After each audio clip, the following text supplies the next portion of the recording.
Meron na naman po tayong isang mainit na balita rito na gumugulo dito sa mundo ng crypto, lalo na sa mga loyal na taga-suporta ni Dogecoin. Ayon po sa kilalang market analyst na si Ginoong Javon Marks, posibleng umabot po sa $2.28 ang presyo ni Dogecoin ngayong bull cycle. Ang kanyang prediction ay base po sa nakaraang mga cycle ni Dogecoin kung saan nakita ang malalaking pag-akyat sa presyo.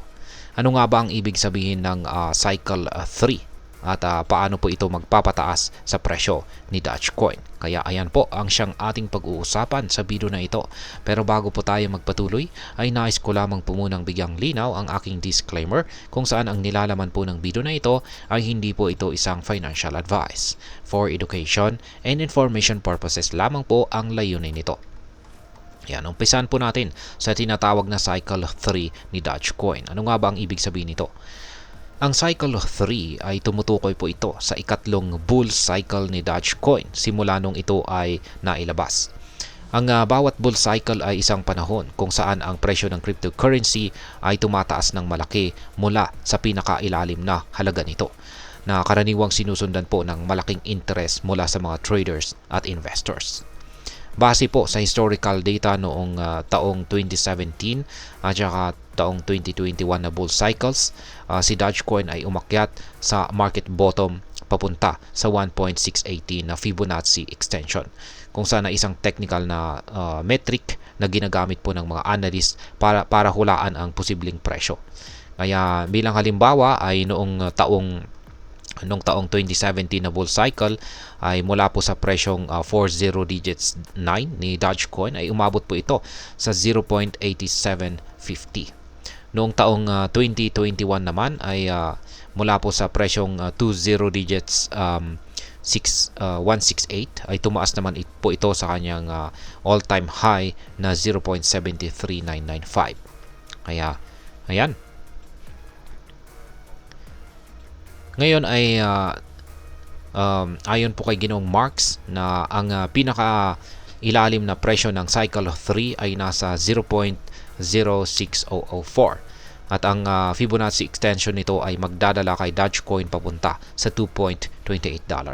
Kung totoo po ang prediction na ito, ito'y magbibigay po ng 457% na pagtaas mula sa kasalukuyang presyo na nasa humigit kumulang 0.41. Ngayon ay ano po ang short-term predictions ng mga analyst. Bukod po kay Ginoong Marks, ang Rose Premium Signals naman ay may sariling analysis kung saan ay sinasabi po nilang posibleng tumaas si Dogecoin sa presyong 0.77148 sa mga susunod na linggo. Ito'y dahil sa tinatawag nilang cup and handle pattern, isang bullish signal na karaniwang nauugnay po sa pagtaas ng presyo. Sa kasalukuyan, ang support zone ni Dogecoin ay nasa pagitan po ng 0.35985 at 0.3688. Ayan, kapag ang presyo po ay nagkaroon ng breakout mula sa mga resistance zone nito, posibleng maabot ang tatlong mga short-term targets dito. At ito po yung una ay ang 0.514883. Ayan, ito po yan po yung nakikita natin sa chart. Pangalawa ay ang 0.64038 at ang pangatlo ay ang 0.77148. Yan, ang ganitong mga prediction po ay nagdudulot ng mas mataas na kumpiyansa sa mga traders at maaari pong mag-trigger ng mas malalaking investments, lalo na mula sa malalaking mga investors o yung mga tinatawag na whales. Ngayon ay ano naman po ang papel ng Fibonacci extension sa presyo ni Dogecoin. Yan, ang Fibonacci extension ay isa po itong mahalagang tool sa technical analysis. At sa simpleng paliwanag, ito po ay ginagamit upang hulaan o i-predict kung hanggang saan ang posibleng pag-akyat ng presyo base po sa mga nakaraang galaw nito. At dito sa kaso po ni Dogecoin ay ginamit po ng mga analyst ang historical data mula sa taong 2017 at 2021 bull cycles upang i-apply ang Fibonacci extension sa kasalukuyang third or cycle 3 nito. Kaya base rito ay ang presyo na $2.28 ay hindi lamang po achievable kundi posibleng maabot pa ang mas mataas na halaga kung susundin ni Dogecoin ang dating patterns nito. Ngayon ay paano naman po nakakaapekto ang market performance ni Bitcoin? Yan, ang isa pang mahalagang bagay na nakakaapekto kay Dogecoin ay ang presyo ni Bitcoin. Madalas po kasi na sumusunod ang galaw ni Dogecoin kay Bitcoin dahil ito ang nangungunang cryptocurrency at nagsisilbing barometer ng buong crypto market. Sa kasalukuyan, si Bitcoin po ay nagpapakita ng stabilization at ang ganitong paggalaw ay nagiging positibong senyales para sa altcoins tulad ni Dogecoin.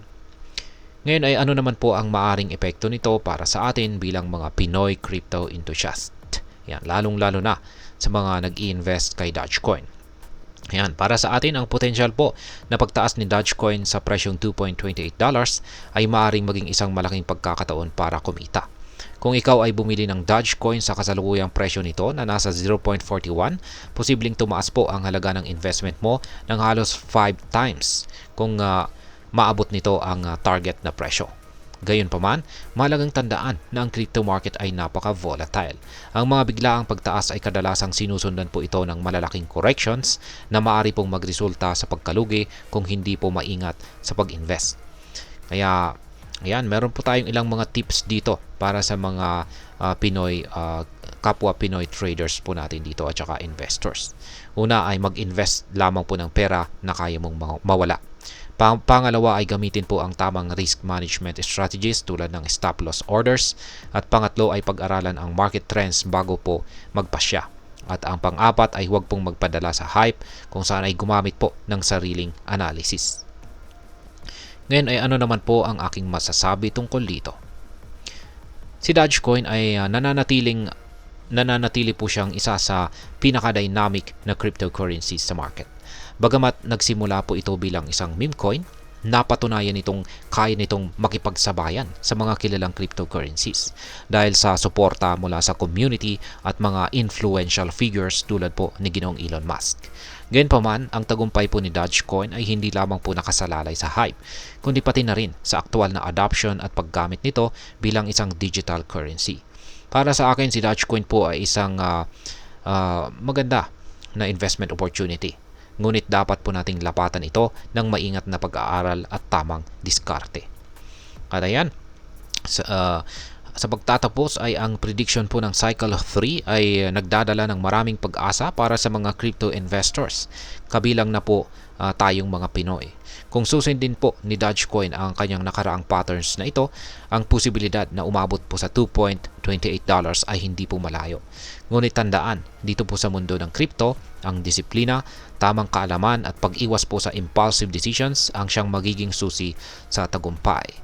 Kaya kung nagustuhan mo, kung gusto mo ng mas maraming updates tungkol dito sa mundo ng crypto, ay huwag pong kalimutang i-like, i-share ang video na ito at mag-subscribe sa aking YouTube channel na ito. Marami pong salamat sa panonood, ingat po tayo lagi at God bless po sa ating lahat.